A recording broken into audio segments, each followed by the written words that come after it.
Electrocast. Introducing Royal Caribbean's newest ship, Icon of the Seas, the ultimate family vacation. The ultimate 6 slides, 8 neighborhoods, 0 compromise vacation. The ultimate never done that, can't wait to do it vacation. The ultimate chillin' by a different pool every day of the week vacation. This is the Icon of Vacations. Icon of the Seas, arriving in 2024. Book today. Come seek the Royal Caribbean. Ships Registry, Bahamas.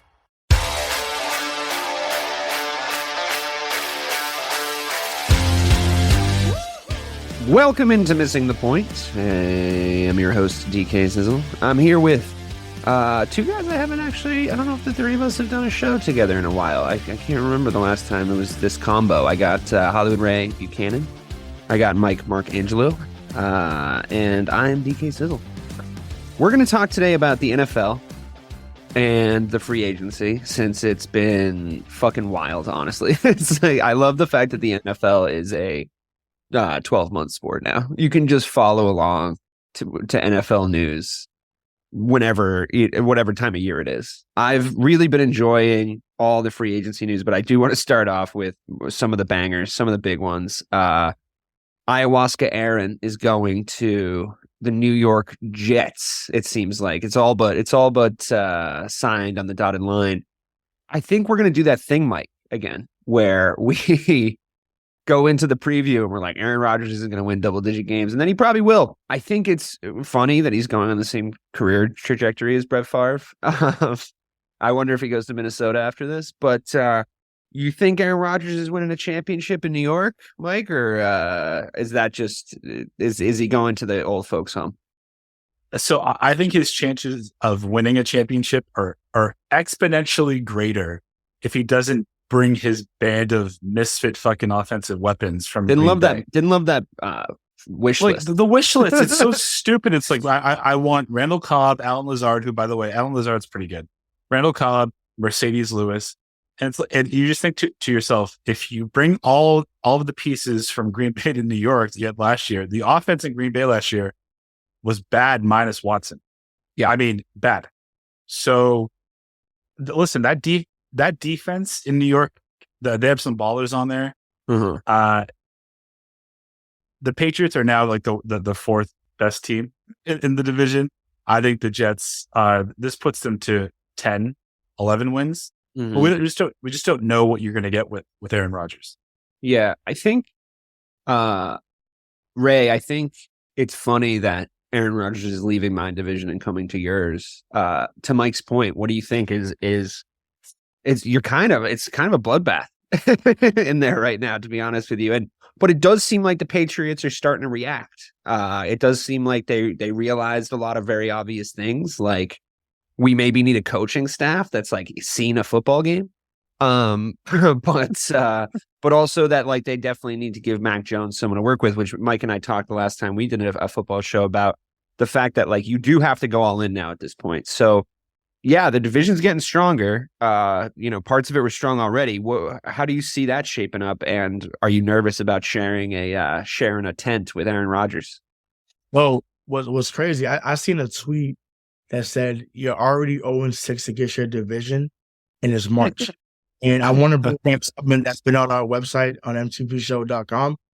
Hurtful but accurate. It's like we're already 0-6, and it's March. Like that's because the Dolphins have gotten better. They're making moves. Ramsey going there is a big move, big time move for them. Once again, I'm not the biggest Jalen Ramsey guy, but I acknowledge that talent. Yeah, and listen, Aaron Rodgers, when he's still on, I say Garrett Wilson should be excited and jumping through the roof. Yeah, that be there. Same thing with Bryce Hall. When he comes back off injury, so they have some pieces already there. To add on. So once again, if you're not depending on just the guys that you're bringing off for Green Bay, like I think that they can be very formidable. Because, like you said, Mike, the defense is real. So with the defense being real, it's just a matter of time. Before, like I said, they are at 10-11 at the max, a 12-win team. But I mean, I don't think that he comes in and starts running the division. I do think that it's a new day, no pun intended. But yeah, it's a big time move. But I mean, nervous? No, because the Patriots were already going to be bottom sellers in that division unless something changes. So yeah, at the end of the day, you got to play the games. But right now, no, not nervous. But I want to see how it unfolds. Mike, question 1A and 1B. Are you happy with what the Patriots have done so far? Because it's not nothing. And do they need to do more to not come fourth? So yes, I'm happy. Well, okay. So this is 1A is a really weird question. So when the last time that you and I were here, when I made up how much cap room they have, and I was off by just about $60 million, no big deal. Wait, in which direction? Did you overspend or underspend? Well, I said that they had like $90 million. They had like $38 million, but it's fine. No big deal. I said like adding JuJu to the team would be great. Get accounting services, Mike is available. Tax season. Adding JuJu to the team with Jacoby Myers made sense to me. Mm-hmm. I think skill-wise, JuJu Smith is way better than Jacoby. I think comfort level-wise with Mac, who is going to be the quarterback for this year, it doesn't make sense why you could conceivably pay JuJu more when he has to come in and learn the offensive scheme than someone who's already been here for it. But listen, right now it's the worst skill set or the worst skill position room in the division. I said it in the Discord before the show. I think that the next moves, if there was one, I don't think D-Hop's going to happen. It could. I think it doesn't seem completely out of the realm of possibility. Well, the cap hit is what seems out of the realm of possibility for Bill. He's not going to pay the money, you're saying. Right. Odell Beckham Jr. is someone that Bill has always liked, and he'll never be cheaper than he is this year because he's coming off of an injury. I know, so but I haven't seen it work out lately when Bill brings guys into the fucking elephant graveyard at skill positions. You know what I mean? Like I feel like you don't know which OBJ you're getting, and I feel like you like are you just saying accept? Well, can we agree that any OBJ is going to be better than Nelson Aguilar? We can definitely agree on that. Okay, I think well, if they're both playing, but I feel like compared to the rest of the division, your skill positions maybe aren't stacking up, but compared to your last season, I think they're significantly better. I think that JuJu's upside is that he really didn't fit that Kansas City scheme at all. Like to bring in a guy like JuJu to replace a Tyreek Hill is, I think, it's like it like he's just not the same kind of receiver, and he was sort of being asked to do the same sort of stuff, drop into like check downs and like make yards after the play, and like that's really not him. And I feel like Bill will probably go to his strengths a little bit more, like sideline catches, try to make him into a little bit of a first down machine. But I think what you're saying is he's not a verified, bona fide number one, Ray. And I feel like he could be. I still feel like there's a lot to sort of like, I feel like he's had stellar seasons, and I do think it was a scheme issue in Kansas City. Do you disagree? Yeah, I mean, I think he had 78 catches last year, which is, I mean, obviously that's would have been by he was far also great in the playoffs, I thought. But. And yeah, exactly. So I think that's also what maybe changed Bill's tune on him too. They could have went out. So I think him being in the playoffs, being obviously now winning the Super Bowl, worked in his favor, obviously. Uh-huh. But yeah, I think he does have some after the catch ability.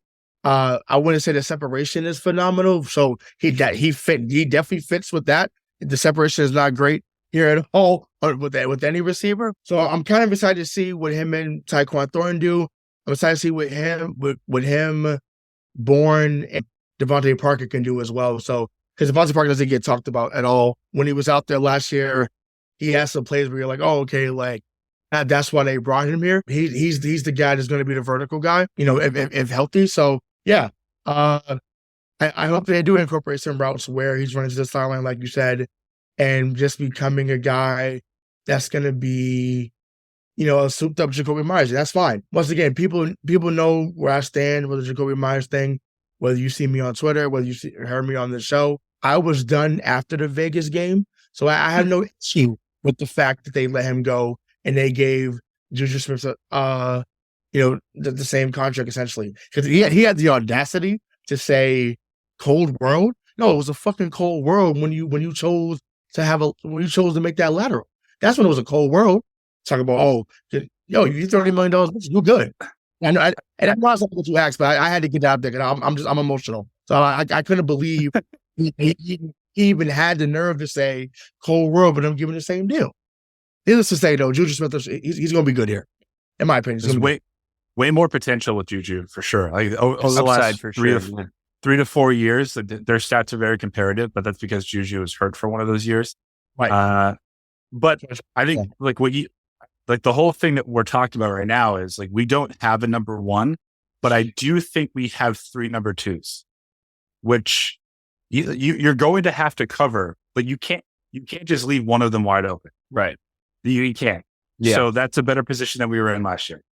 Yeah, I think that the upside to JuJu, I think, is a big part of it. And I also think he's matured over the last season and a half, maybe, since some of the maybe more annoying shit that he might have been bringing to the table had you gotten him straight from Pittsburgh. But I think that, and Bill Belichick's still not going to have any fucking time for that anyway. So I don't think that's going to emerge, but I think these are some good moves. I do want to bring up briefly, it's not the hugest deal in the world, but did you guys hear about Darren Waller getting traded to the Giants the day after he got married to a Vegas women's basketball player? It's Josh McDaniels is a cold man. So yeah, I mean, I love her response too. She's like, he wasn't invited. No, she was like, he wasn't invited to the wedding, so that's probably why he traded him. Nice. I love it. It looked like a nice wedding, but maybe. I mean, I think they got to move to New York if you're just balancing paychecks here. But well, I guess we'll see. I feel bad for the guy, but man, that's the guy that should be saying cold worlds. You know what I mean? Because that's the fucking cold shit. Can you guys be super happy for me for that fucking absolute murderer's row of fucking picks and DJ Moore that the Bears got from the Panthers for that number one pick? Unbelievable. I can't believe we got that much for that number one pick. It's really starting to make, I'm not 100% sure yet because obviously it's the start of the free agency. We haven't had a ton of the rebuild hasn't started. It's not, more than 50% of the way there or anything, but I'm really starting to enjoy this GM head coach combo in Chicago, especially if we're stealing the fucking future of the Carolina Panthers and their current best receiver. And to be honest, I don't mind. I mean, it's a little bit similar to your guys' position, but I really don't mind the wide receiver room of Darnell Mooney, Chase Claypool, who me and Mike talked about has some upside, I think, coming into next season because he'll learn the schemes, and it won't just be dropped into the middle of the season. And also now DJ Moore, who I actually rate pretty highly. I don't know how you guys feel about him. Should I be very excited about DJ Moore, or what do you think? Absolutely. I mean, I always love the Hard Knock video when Steve Smith was like, okay, I'm looking at my fantasy team. So we got this receiver. Who was this DJ Moore kid? He was just clowning him, but that was his way of stamping him yo, this kid is next, he's a problem. So yeah, I mean, he had a great time in Carolina. Y'all got one. And like I said, Moody is a problem. He's also Fields' favorite. Exactly. So that's not going to change. And then, the only guy that you didn't name, and I'm sure, you named him before, is a tight end, Cole Kmet, right? Cole Kmet, he started catching more balls too towards the end of the season. He had more usage towards the end of the season. So I'm hoping to see more of that. I think he is a good pass catcher and he's got good size. I also think we might keep Montgomery at this point. But Mike, you know my feelings. He's gone. He left. Oh my God, are you breaking that news to me? Yeah, done. Did that happen today? Yesterday. 3-year deal to Detroit. Yep. Oh wow, no more David Montgomery. Okay, you know what? Honestly, I don't lie. I can't believe I didn't fucking find that out. That's really weird. What's up with my Google alerts? That's fine. I don't love paying running backs. I don't think we should have paid him then. I think Khalil Herbert's good. Do you guys? So basically, me and Mike had this conversation. We did a little game where it was what would our respective teams do in the free agency, and they basically did exactly what I wanted in a best case scenario, except instead of Lazard, it's DJ Moore, and I think that's way better. Not that I don't think Allen Lazard is a good player. I wanted him on the team as part of my breakdown, but we got 2 first-round picks also. I don't think we're going to get the edge rusher that I wanted, Anderson. I don't think we're going to get him at 9. It's the only Yeah, I don't. That's the only disappointing thing about it because I really wanted to build the defense off an edge rusher, but we'll see. We'll see. I mean, I hope they have a plan. I do think there's one guy, and this may be a little high for him, but I think that he's one of the best corners on for the draft. Is either Kaylee Ringo from Georgia or Joey Porter Jr. I would take him. So Joey Porter Jr. seems like a Chicago type guy, a dog, monsters of the midway type thing. Like he's someone that I think could be a lockdown corner for years to come. So I think if he's there at 9, just like the Broncos did a few years ago with Patrick Surtain, and now he's one of the best young corners in the game. Mm-hmm. I think you take that risk there at 9 to say, hey, let's get him into our program and see if we can start building up this defense the way that we are trying to build up the offense. So I mean, Eberflus is a defensive guy. I think he did a really good job in Indianapolis before he came to us, like scheming that defense. And it's I think that I can start. It's starting to take shape what I think his plan is.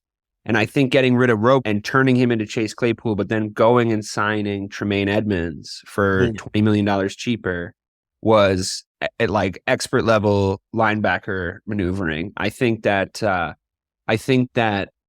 Tremaine Edmonds, me and Mike talked about it.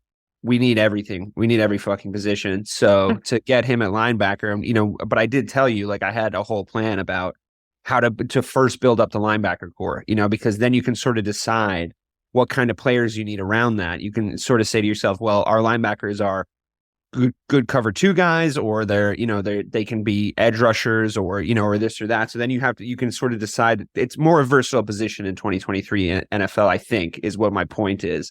It's actually been sort of hard for me to accept that. It's been my first like old man moment, because obviously my favorite ever Bear is Brian Urlacher. As much as he's like, I don't know, I think he thinks the vaccines give you like a satellite dish in your ass or something at this point, but like, that's fine. I always loved him as a fucking player, but I know his politics are absolutely fucking back asswards. But I remember that prototypical linebacker. I remember Ray Lewis. I remember, a little bit before that, Lawrence Taylor.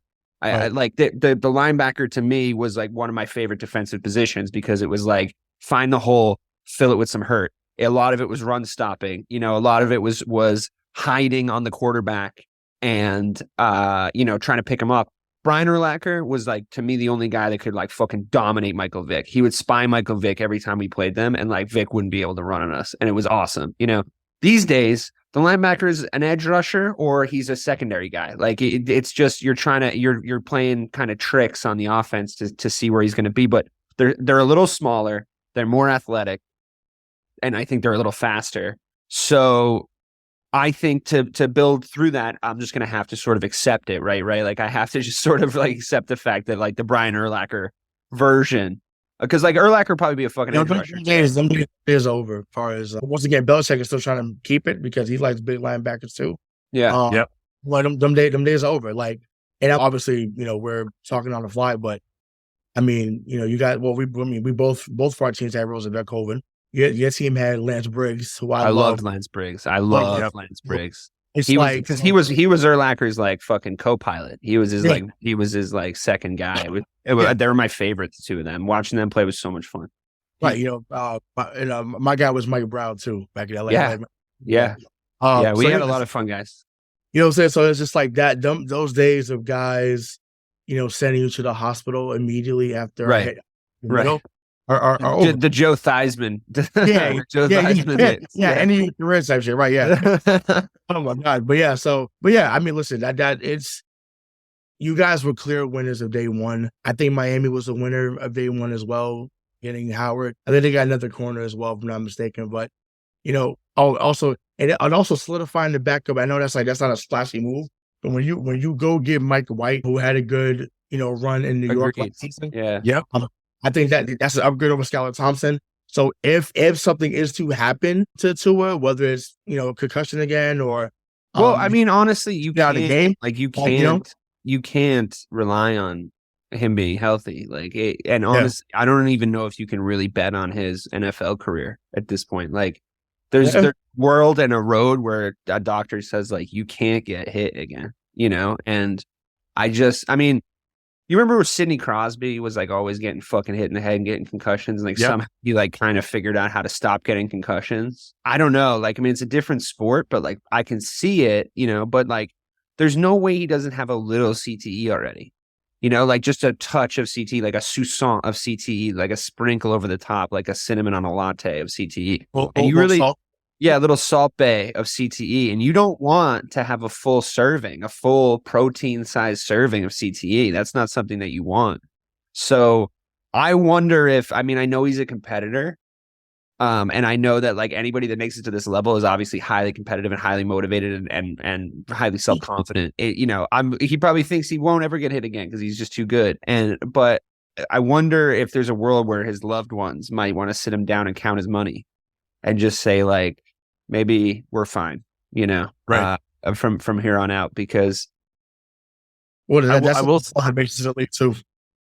I will say though, I mean, DK, let me be the first to congratulate you on having the most dangerous team in the NFC North, because obviously Aaron's gone.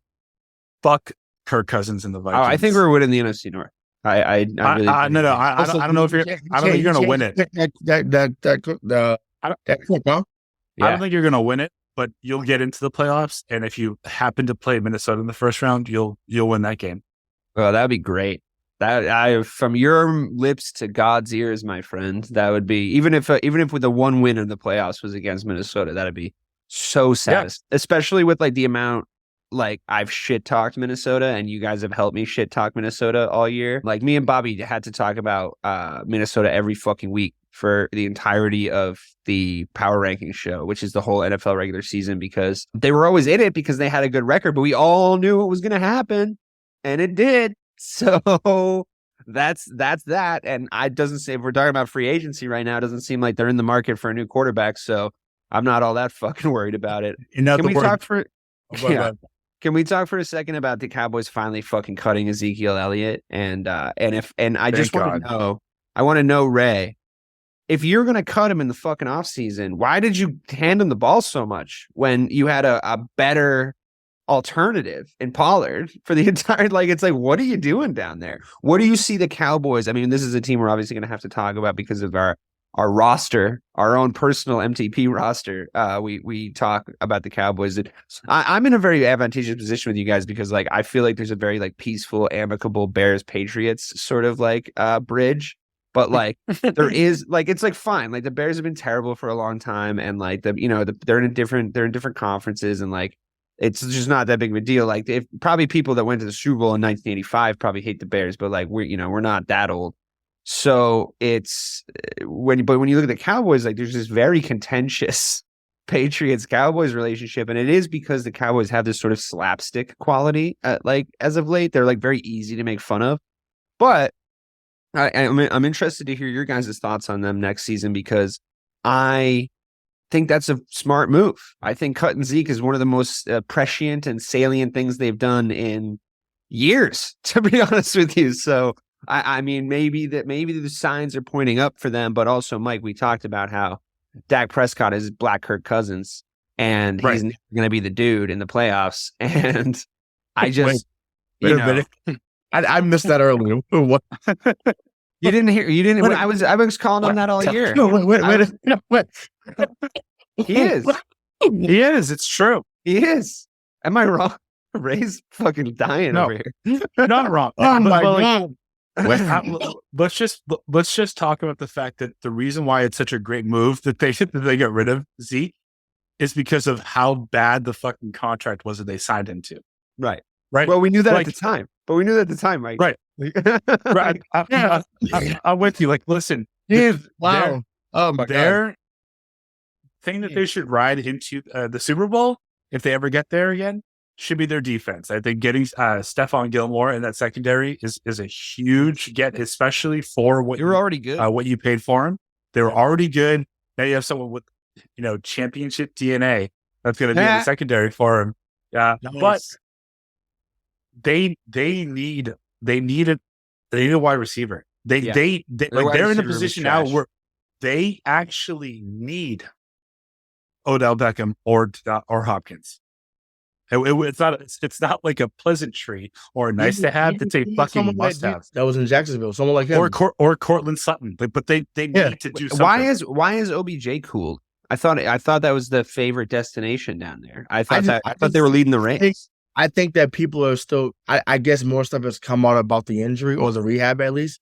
I know that he made a tweet about where he is right now. He admitted to not being where he wanted to be, but progress being made. But once again, like as Belichick has said, time and time again, your best ability is your availability. So if you're still going to be rehabbing, or if that knee is not going to be there, he's a small guy. So when you're little like that, the explosiveness has to be there. That's what made Antonio Brown special. That's what made Odell special, and his day. So that's what it has to be. So once again, I'd take the flyer on him up here, but Dallas definitely needs another body.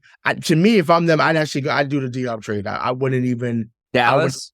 Yeah, I was actually going to make this point. I really feel like they should try to get their best possible price for Diggs at this point, because I just feel like he's a little bit of a fucking liability in the secondary, and I think that they can. Oh, that dude. That was like, I'm like, which one? Sorry, yeah, no, they should trade. I was like, not trade for Stephon. Yeah, I'm like, Stephon Diggs and Lamb would be Trayvon.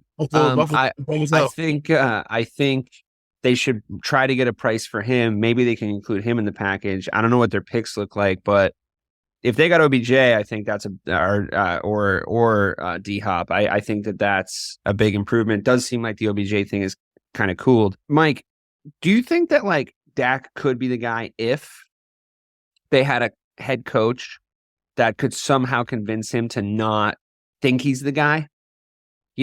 Where it was just really good defensive teams should be led by their defense. And yes. I get this feeling in Dallas that like Dak thinks he's the man and he's the guy that like should be winning games for this team.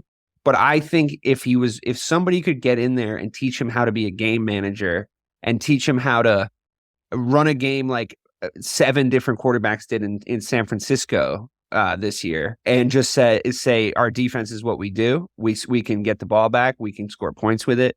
We can beat up the offense. We can bend and don't break. We can stay on the field for a long time if we need to, because we're deep. Or and then when you're on offense, you don't have to take any big risks. You don't have to put yourself in a position to throw interceptions in late game situations or throw interceptions in red zone situations, which those are the things that happen to make people like us on this podcast say, you're not the dude. It's not, oh, he didn't hit 300 yards. It's right.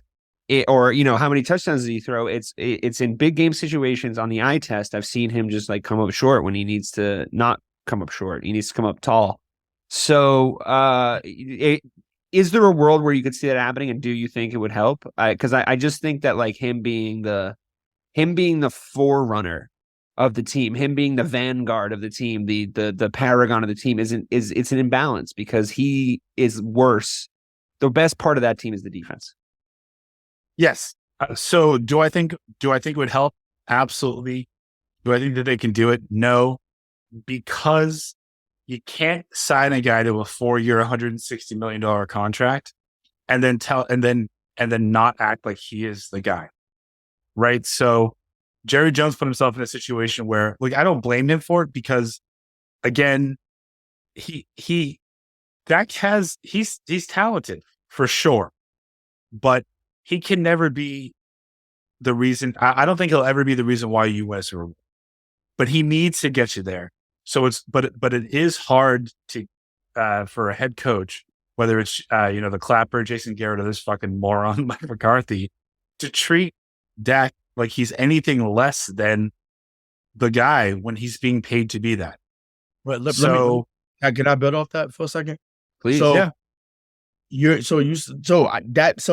Logically, what you're saying is making sense, right? So you're saying you paid a guy, to be the man, so on and so forth. They pay Zeke to be the man too, and they just cut his ass. You can always start over, right? You can always, you can say, the Dak experiment is not working, the Zeke experiment is not working.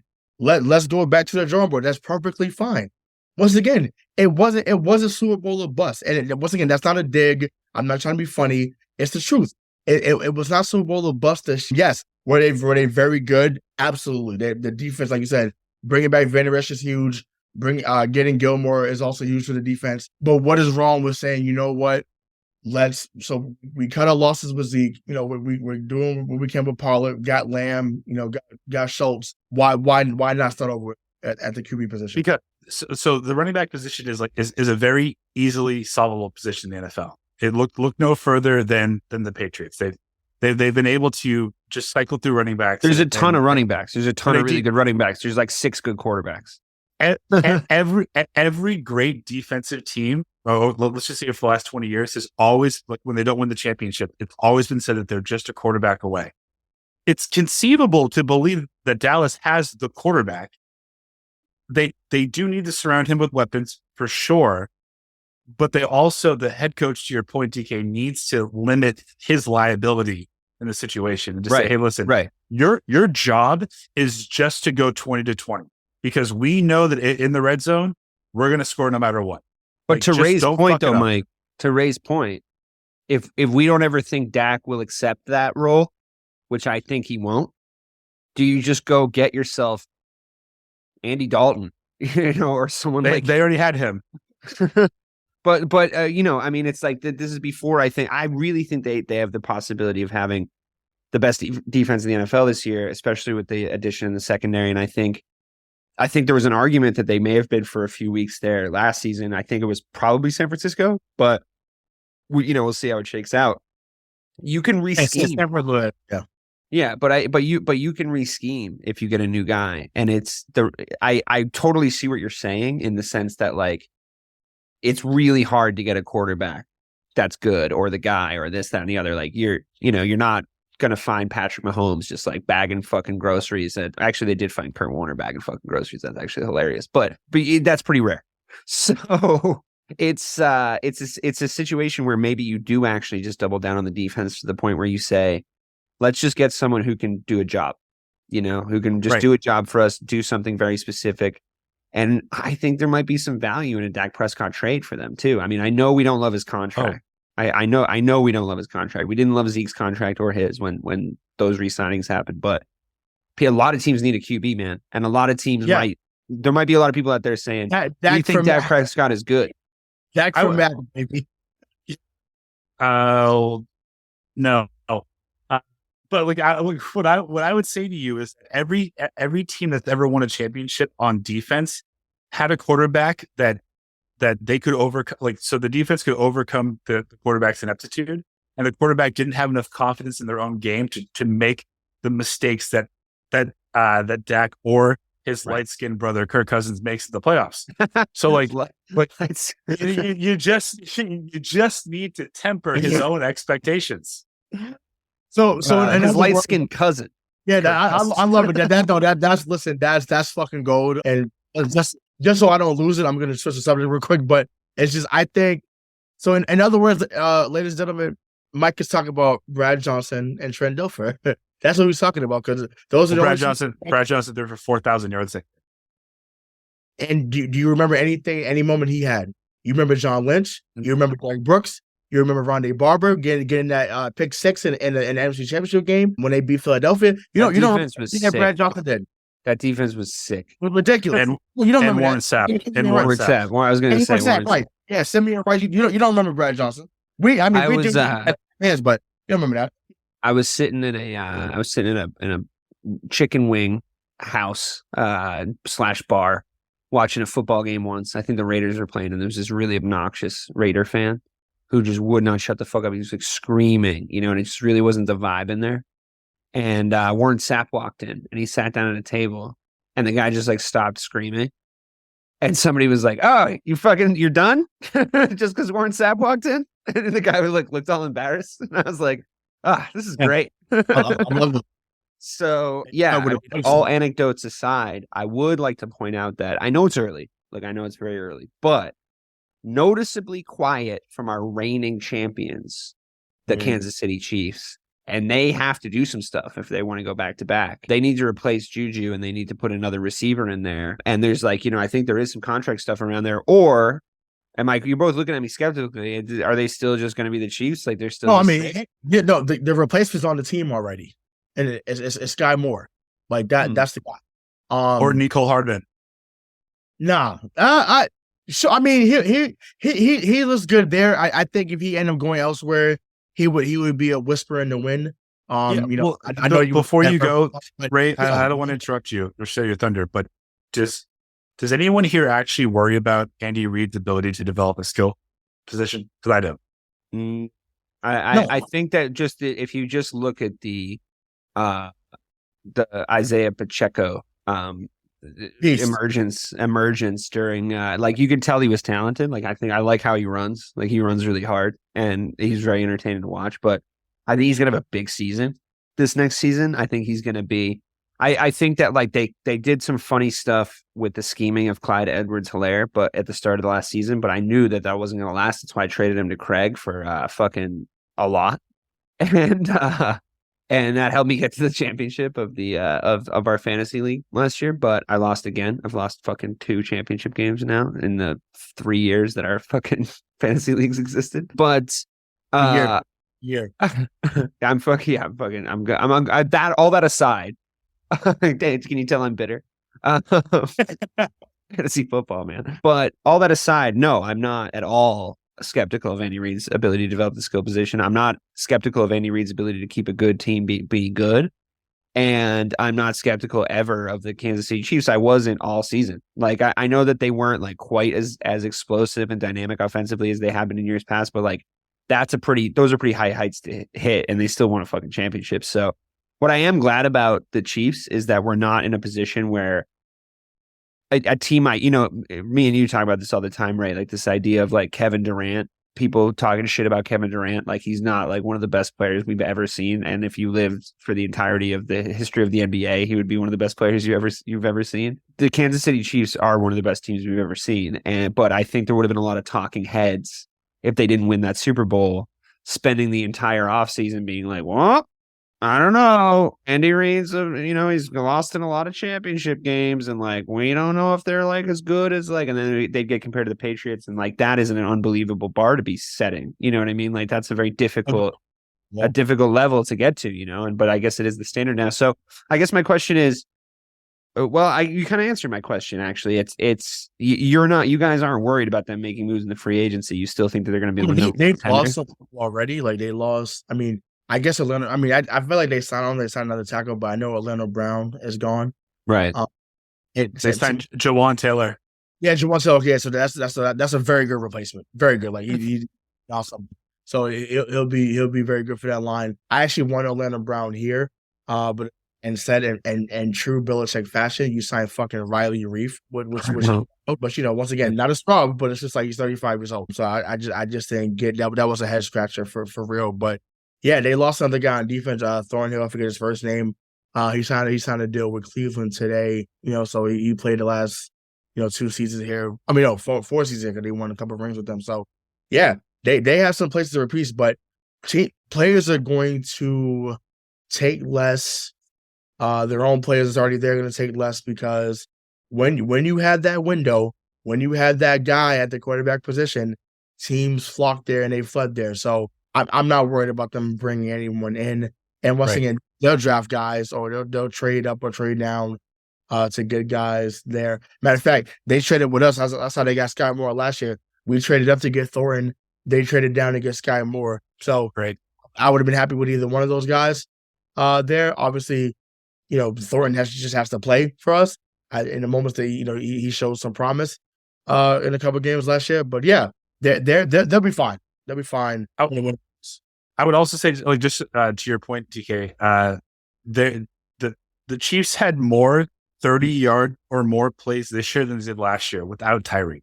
Yeah, and I know I've been saying his name a lot this episode, but if the market really has cooled down and you want to do what JuJu did, no, like OBJ should go there. OBJ. Yeah, like but again, I think it is a really specific scheme in that offense. I think it's really like specific, the kind of skill players that they need. And I think, the way like Valdez-Scantling will either have like 100 yards receiving or he'll have 0 yards receiving, and it's like, Was he on your team? Sure was. But like, we were saying that in our Super Bowl preview. It was like Valdez-Scantling's either going to be the fucking Super Bowl MVP. He's going to, he's going to catch 4 touchdown passes, or he's going to just not be heard from, and he wasn't heard from. They use him as a decoy sometimes. It's all good, but it's like, I wonder if like that OBJ vertical guy, the end zone guy is really going to fit down there. I don't know. Maybe. They sort of figured it out with JuJu, but even if you made him a slot receiver, a slot guy, like him being a Michael Thomas for them would do wonders. Don't you think you get hit a little bit too much in that position for a guy coming off an injury like that, though? Sure, but if the speed is there with him, he'll turn 5 into 60. Let's say it won't do. I don't know if the speed is going to be there with him. I think he's still got amazing hands, and I think there's nothing that's going to happen without his. Like, I think he's got some of the best hands I've probably ever seen, to be honest. And I'm not just saying that because of that one catch in a game that it's genuinely like I've seen him consistently make great plays, and also I think he was shaping up to be the Super Bowl MVP that year before he got hurt. And I think absolutely. Yeah. He was having a fucking unbelievable game. So in a championship game. So like, but that is exactly the thing I'm worried about with him. He's a gamble right now because that was a bad injury, Sorry. Couldn't the argument be made though? Dare you? Sorry, I know. But couldn't the argument be made though that OBJ would provide Travis Kelce more cover, because teams still haven't figured out how to just stop him when he's the only Here's threat. the thing, man. So if he's the deep threat and now the middle is open, like, what are they going to do? Yeah. Here's the thing. They're a wide receiver duo if he goes there. Like, I haven't seen, I guess I haven't seen a combination of quarterback tight end like that since Gronk and Brady in their prime. Better. Kelce's better. Yeah. Well, okay. I think they're different. I think they're very different. Yes. I think that, yes, they're both like amazingly productive tight ends. And I think that the comparisons end there a little bit, because I think what Gronk was able to do, everybody remembers, is get hit by as many NFL-sized defenders as you could throw at him and like keep running. And he had great hands. But I think what Kelce does really well is he has this thing, and I don't know, it seems like a cheat code, but the way he's able to turn his back to the defense in space is there's no way they're not trying to be there. You know what I mean? Like, there's no way they're not trying to be where Travis Kelce is, but for whatever it is, his turning ability and his ability to exist in the middle of the field for Patrick Mahomes, like, that's the guy you want as a quarterback. You want the guy right in front of you, right? Like the guy you can see right down the pipe. When you're a light-skinned brother. Ain't that right, Mike? That's right. Look, before I get slaughtered for something I just said, I don't know. Maybe he wasn't better, but they have schemed Travis Kelce better than Gronk was ever schemed in New England, because he's the number one option. He's the only option, and he's still open. He's still open. But that's him, though. I think that's him. I'm not 100% sure that's the scheme. He runs great routes. Like, I think with Gronk, you knew the seam was coming, and you still couldn't stop it. Right. I would say that I love Travis Kelce. I really like watching Travis Kelce. I loved him because I had him on my fantasy team, and I think he was maybe 1 or 2 in fantasy points this last season. But checks out. But Gronk was so fun to watch. Like, even the people that hated the Patriots for their like dynastying had to admit that fucking Gronk was out of this world to watch. Injuries caught up to Gronkowski. Like, what you see Kelce doing is what Gronk would have continued to have done had he not been hurt for a number of years.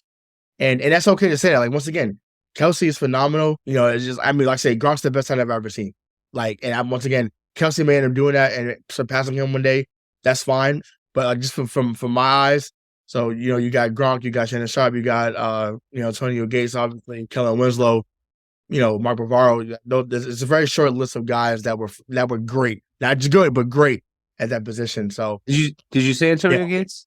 Yeah. Oh, sorry, Antonio Gates. Also. Yeah, Antonio Gates. Yeah. So So those are it's a very short list there. But I don't knock anyone that has Kelce above Gronk. 1, because of recency bias, and then 2, because of his talent. Like, it's there. So, it is what it is.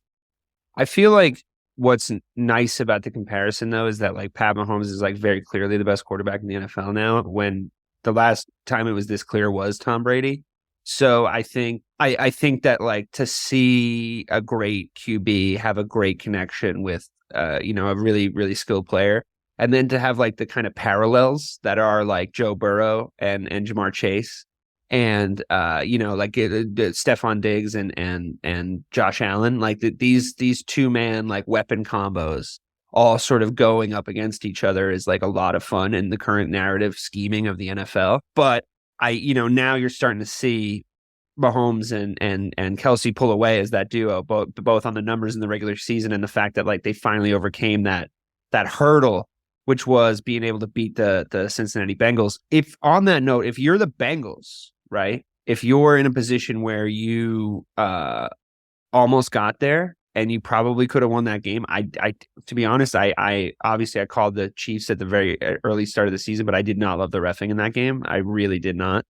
I think that they had some stuff break against them, but you don't hit the panic button, right? You don't say, oh, Pat Mahomes has finally figured us out. Like, now we're fucked. You sort of stay the ship. You try to get everybody back. You try to do it again, right, Mike? Yeah. I mean, Joe Burrow is 3-1 against Mahomes in the 4 games. So I'd still say he has his number, and the focus for the Bengals should be like, you don't need to make any big splashes right now. Like if you can get a lot of draft capital for T. Higgins, then do it. But other than that, it's just draft good offensive linemen, protect Burrow, because if you do that, then they're going to be back in the AFC title game. It doesn't matter because that guy just has it. It's the same thing that Mahomes does. Like they just win. So I don't think they need to be reactionary. If something falls into their lap, great. But I think that there's still a clear number 2. I agree. I'm excited to see that rivalry sort of flesh out as the years to come. We, I think, very presciently observed this season that I got a little mad at the very early season comparisons between Josh Allen and Pat Mahomes and Peyton Manning and Tom Brady, like them trying to form that into a narrative. And being sort of collectively as a show correct that the actual Brady Manning rivalry comparison is Burrow and Mahomes, and they're sort of falling apart over there in Buffalo, Bray. So I'm wondering of course they're still a great team. Of course on paper they still have like a ton of really great players, but something's not right. Like something's not right with like something's rotten in the state of Denmark. Josh Allen throws too many fucking red zone interceptions, and something's not quite right there with the talent that they have. So what would you like to see the Bills do this year? I mean, you would like to see them do anything positive, I would imagine. You would like to see Josh Allen retire or something. But if you put yourself in the position of a Bills fan, how would you want them to sort of sort out the weird juju around surrounding Buffalo? Well, I would want JuJu to get 100 catches. No. No, listen, Craig and I stand on this because we talked about that at the beginning of this when we started this. Craig and I said Josh Allen was next in this division, and it kind of got scoffed at initially. Like you've seen it, like this guy, the arm, the running ability, like so. I'm a fan. So like just taking me being the Patriots fan out of it, like as a fan, I'm a fan of Josh Allen, the quarterback. I just hate that he's in my division, right? They just need to they need to defend better when it matters. Like they've had good defenses as of late. Obviously, when you have Diggs and you have Knox and Singletary and those boys, like the offense, Gabe Davis. So I love Gabe Davis. Like the offense is not the problem. Like they're going to score or anybody. And far as that narrative goes, I feel like me and Mike kind of helped to that because me and Mike were on the show right after the divisional round against Kansas City and Buffalo last year. And I mean, that was the best fun game I've seen. Yeah. The time I was like, oh my God, like the back and forth in that last 2 minutes was So I think, we had pushed the narrative for a day or two about that and rightfully so because they deserved their flowers in that moment. But yeah, I think Buffalo, I mean, they brought back Poyer today. I think they had to after losing Edmonds. Like you had to bring back somebody that was a leader of the defense. I don't know what happens with Von Miller. Obviously, he got hurt towards the end of last year, so Sure. I do And think, also, and that was very inopportune as well. I Right, mean, right. that was a tough timing for it was, him. it was, and so I do think you just try to give back as many people that helps you get to that point. I mean, just on a human being note, still hoping that DeMar Hamlin is doing well. Yeah, of course. Want him to get back to the field if he can. If not, so be it. The health is more important. But yeah, just as an analyst, as a fan, like I just want to see them running back with as many people as possible. But the Pats fan in me, I hope they go 6-11. But that's not realistic. So DK, here's what they need to do. And these are going to be very conflicting ideologies here. So I apologize in advance. Number one, that coaching staff needs to do to Josh Allen what you want the Cowboys to do to Dak Prescott. Right. Yeah. Number two, they need a running back that's a threat, that takes the pressure away from Josh Allen. Mm-hmm. So I think you're going to see Zeke Elliott. I think you're going to see Zeke Elliott in Buffalo on the flyer. Okay. I don't know if it was a personnel issue in the running game in Buffalo. I think it's a scheme issue. I think it's a playbook issue. I think that like Josh Allen's game doesn't really lend itself to having a high production running back, and I think that's like a flaw in that system. I think it could be a flaw in any quote unquote mobile quarterback system, but Josh Allen has all the intangibles to be a prolific pocket passer. And if it's schemed, then yes, you're right. My take on it though is that he's just never felt like he has someone that has the rushing ability that he does. And I'm out on Zeke. I would say 9 times out of 10, except in a contract year, we saw what he could do. And now people are betting against Sign him to a 1-year deal, you're saying? Yeah, give him a 1-year deal. Yeah. He already got paid. I mean, I know the cut doesn't help, his retirement fund, but he did get a good amount of money up front. Can we talk about Lamar Jackson, the elephant in the room? Yes. What the fuck is going on? I mean, I think I'm worried that he's asking for too much and he's going to end up in a bad situation. Ray, you and I are in agreement, and I think Mike, you're on the opposite side of this fence, that Lamar Jackson is a really, really, really talented quarterback. I think that he does make mistakes sometimes, but I think that it was clear for all to see, and I think even you can agree on this, Mike, that the Ravens were more at fault for the Ravens' troubles, like the remainder of the personnel after Lamar this last season. That defense was embarrassing. That the way that they gave up points and lost him games last season would be enough for me to walk, honestly, on my own. But I don't know about this asking for $300 million guaranteed. Like it's an unheard of contract. And he's saying like Deshaun Watson got it, but it's like, yeah, but then everybody laughed at the Cleveland Browns for like 6 months. So it's like, I know that like, and you're asking for a bigger deal than that. How do you even put personnel around him with a deal like that, Ray? I mean, it's like, maybe he deserves it. I mean, he's very, very rich, and I want him to get very, very good, and I want him to be rich. I want him to get his bag. I think he earned it this year for, despite the ups and downs of the team. But is there a team that's going to pay him that?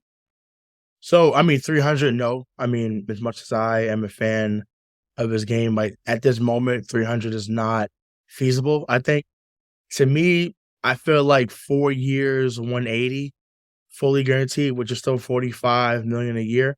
I think that to me should be enough, especially when you're getting the value a year that you want. It's just not 230, but to get 180 guaranteed is still a very lucrative deal. Obviously, he's going to have endorsements. He's going to have jersey sales in the NFL. So there's other ways to recoup that money, but it's not going to be through Baltimore. I just don't know where.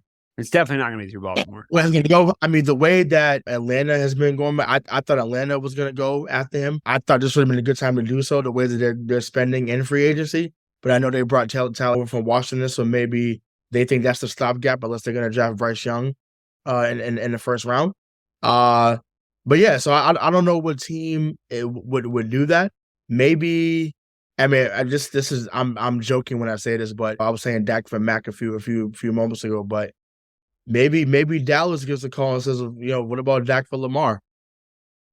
Because Jerry Jones might pay him. Jerry Jones might do it. Jerry Jones might say, hey, here you go. Here's the keys. We need star power. If Lamar went to Dallas, that would make them immediately better. Yeah. Am I wrong, Mike? I know you don't like Lamar. Well, I think Lamar is better than Dak. So yeah, they would be instantly better. I think a dark horse for Lamar, and I need to. I don't know if they have the cap space, but Indy. They just created $17 million with cutting Matt Ryan. They created another $9.5 million with Gilmore. They have a running back. They have a number one wide receiver. Those are things that he did not have in Baltimore. So, yeah, listen. The problem here is that moron owner in Cleveland gave Deshaun Watson a guaranteed contract when he didn't even ask for it. Right. It was just massage parlors across the greater Ohio area rejoiced as he took to paper, Right. But yeah, I think Lamar to Indy makes the most sense now. But Indy doesn't have anyone good. So Jonathan Taylor. They got JT. Do you think that they're a better situation for him than Baltimore? Sure. Yes. Chris Campbell, Michael Pittman. I don't know who their tight end is, but those two alone. I feel like right now they're a 5-win team, though. Like, am I crazy to think? Well, I mean, they just were. So I mean, yeah, that's not right. That's but with Lamar, they're an 11-win team. They would win more than 5. If you want to talk about not winning enough fucking games, the Baltimore Ravens might not win a game next season. He's not going to be there. Yeah, I mean, depending on who ends up playing quarterback. But just a quick note, because Joe just texted to us, so James Robinson. I was going to break the news. Yeah, you guys signed a running back, James Robinson. How do you feel about that? He had one 100-yard rushing game last season. So he fits right in. Right in. He was decent in Jacksonville. So, I mean, I think that, once again, if there's anyone, I mean, Mike has said it religiously, I've said it, if there's any position that Bill has an eye for, whether you sign him or draft him, it's running back. So I think, this replaces what they tried to do with Ty Montgomery last year. So yeah, I'm excited to see what he does. I'm just glad that he's making moves. Like, to see things or see other guys just be signed. I would have liked him to go after Jamal Williams today, but he ended up going to New Orleans. So yeah, this is a nice pickup. Once again, not going to move the needle crazy, but it's another able body back there that can do some things given the right situation. So yeah, welcome to New England, James. As much as we were making fun of Cleveland for giving Deshaun like a terrible contract, he did have like one or two, maybe one really good game with that like sort of Myles Garrett combo. I think there is like a sneaky chance that Cleveland maybe has more. Maybe twice the wins they had last season now that there's a little scheme practice. They just signed Ogbonnia Okoronkwo, who I really wanted the Bears to get. He's a really good edge rusher. They got him 3 years, $19 million, like really good deal, I think, for them. And his stats are great. And I think they should watch. We should watch this space with him because I think he actually could be really good in Cleveland. Now, I know like the stupidest thing you can do when you have a sports podcast is to like try and say that Cleveland might be good next year at anything. But, Deshaun Watson was at one point potentially the best statistical QB in the league, but maybe I test the best QB in the league, like for certain weeks when he was like at 5,000 yards last time we seen him healthy. Yeah. Right. So, like that's not a guy that isn't, he's not a scrub. He's no fucking scrub. And I think that like there's a world where like Cleveland could maybe be, they're a hell of a lot better than when they had Baker Mayfield. I'll tell you that much. And I do want to briefly talk about the Rams at the end of this, but Mike, do you think that the Cleveland Browns are at the rat? Like, I mean, I like that edge rushing move for them, to be honest with you. And if they keep doing smart stuff like that, Yeah. I mean, listen, if Lamar's not in the Ravens, then Cleveland's now the second best team in that division.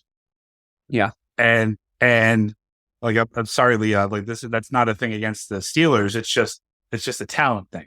And I think, listen, that the running, again, I don't really value running backs. That's because I'm a Patriot fan, so I've been trained not to. Really? Because I feel like you might want to like look up necromancy, try and revive the fucking dead body of Corey Dillon at this point and try and get him in there fucking at fucking running back because you guys haven't had a good running back since him. Ramondre Stevenson and Damian Harris are fine. But like before fine is the name of the game in the New England running back room.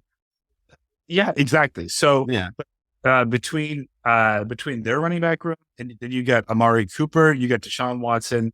If you solidify the defense again, if everybody just stays healthy and is on the field, that's a team that you can look at and say, yeah, like 10 wins is not hard to imagine, you know? Mm-hmm. Yeah, I could see it. I could see not wanting to play against Deshaun Watson in fantasy football this year. I'm interested to watch that space. And I do want to talk about the fact that the LA Rams were our like sort of penultimate Super Bowl winners, and they fell off incredibly hard. And we don't really know what's going to happen at the quarterback position. I think I think that am I correct in saying that Stafford's injury is like a weird injury that we don't 100% know if he's going to come back from? And I think that you might have gotten some good games out of fucking God, now I forgot his name and I just said it a few minutes ago. Baker Mayfield. The guy who lives at his stadium. I guess he got evicted from that Cleveland stadium. But the Baker Mayfield situation, I'm like, I mean, I know he played better than anyone thought, and he certainly played better than I thought he was going to in LA. But I'm not sure that's a long-term solution, is it? Like, am I crazy? Are they're not riding with Baker Mayfield, are they? No, Baker isn't Tampa. Right. He went, that was like a brief experiment. So are we thinking Stafford's going to come back? I mean, I think that their season is contingent on that. On that. They still have a lot of talented players. Like they've really underachieved last year. And it's gonna have to be that because obviously they went all in, which is fine. Like it worked. They won the championship, right? Sure. So in order to replenish and to kind of reclaim, redesign, rebuild, so to speak, like they have a long way to go in that regard. So everyone has to, like I said, everyone has to be healthy, like you just mentioned, Dave. So if not, then there'll be another 5-win team again this year. And Sean McVay will talk about probably going on an ayahuasca trip with Aaron Rodgers to come out the darkness. So yeah, that's how I see it. They also don't. I mean, so to Ray's point, like they're hoping that he comes back because they don't have a first round pick until like one of our kids graduates college, and we don't have kids yet. Yeah, that's bad. So they either need him or they need to hit on someone in the second round. Okay, well, I think that it has been a really interesting free agency. I'm really looking forward to seeing what teams do from here at this point forward. And I think that it's going to make for a really interesting draft because I think that a lot of teams are. This feels very active. This free agency feels very active already. I think it's one of those years where a lot of contracts are coming up, and I think that there's a lot of players on the table. Maybe there isn't huge free agents. There isn't like a ton of like other than Lamar, there isn't a ton of like AAA blockbuster free agent and Aaron Rodgers, I guess, AAA blockbuster free agents. But I think there's a ton of like guys that teams could go get to retransform their locker room and we could see a lot of new look teams, I think, coming into the season. And I think that's always exciting when that kind of cycle, it hits that part of the cycle. So I'm looking forward to it. I think that, the Pats are going to look different. I think that the Bears are going to look different. I'm looking forward to seeing the Patriots with an actual coaching staff again and sort of seeing how that shakes out. As much as, it's going to be tough in that fucking shark tank that is your division. I think that you're definitely going to have a better team next season and a better coaching staff, and you're going to have more fun watching your team than you did for maybe the last probably 3 years. It's conceivable to think that the Patriots could win 2 more games this year than they did last year and still finish worse. How many games did you win last year? 8. So you could be a 10-win team that comes in fourth. Oh my God, that's heartbreaking. The last time I remember that something that bad luck happening to a team, it was when the Patriots won 11 games and didn't make the Super Bowl with Matt Castle, the quarterback. And on that note, it was 11 games, right? It was because the Chargers got in with 9 because they won the division. The Dolphins, yep. Yeah. So listen, I mean, That's a tough break, fellas. But that's long in the past, and now it's Mac Jones riding with his crew. It's on my end, it's Justin Fields riding with the ever-growing wide receiver room in Chicago, and Lamar Jackson riding with to be determined. So on that note, I'd like to thank my co-hosts for today, Hollywood Ray Buchanan and Michael Marcangelo. We will be back. I'm going to do a Check My Oil this week, talk about the upcoming pay-per-view. Do check that out on the channel, on the YouTube, on the TikTok, all the places that we are. And we're definitely going to be, we had a plan originally to talk about the Celtics today, but we ran a little long in the NFL, which I sort of thought was going to happen. There's a lot of time on the free agency, but we will have a Celtics bitch fest, Ray, I promise, at some point in the near future, because I am a little bit worried about what's going on over there, and I think that your voice is echoing in my head when you say you hate Joe Mazzulla. So look out for that. It's not good. He needs to learn when to call timeout. But look out for that. Look out for the UFC previews and all the wonderful content that we bring you here on Missing the Points.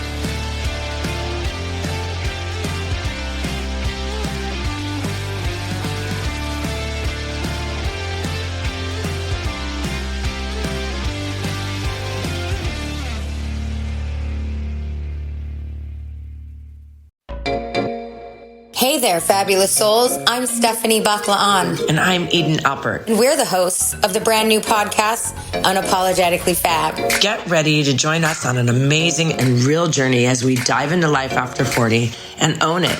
We're all about changing the narrative, leaning into who you are, and living a life by your own design. Join us as we embrace life unapologetically and redefine success. This is Unapologetically Fab, an Electric Cat production. See you there.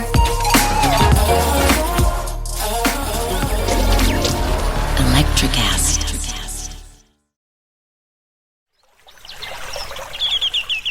Are you passionate about saving the planet for future generations? Do you want to learn how to do it? If yes, then you need to tune in to the Nature Backed podcast. It's a talk show covering the changing world around us, from renewable energy, sustainable agriculture, circular economy, to ESG and social innovation. Don't miss this opportunity to discover how you can join the movement and make a difference. Subscribe to the Nature Backed podcast today on your favorite platform and get ready to be amazed. Electricast.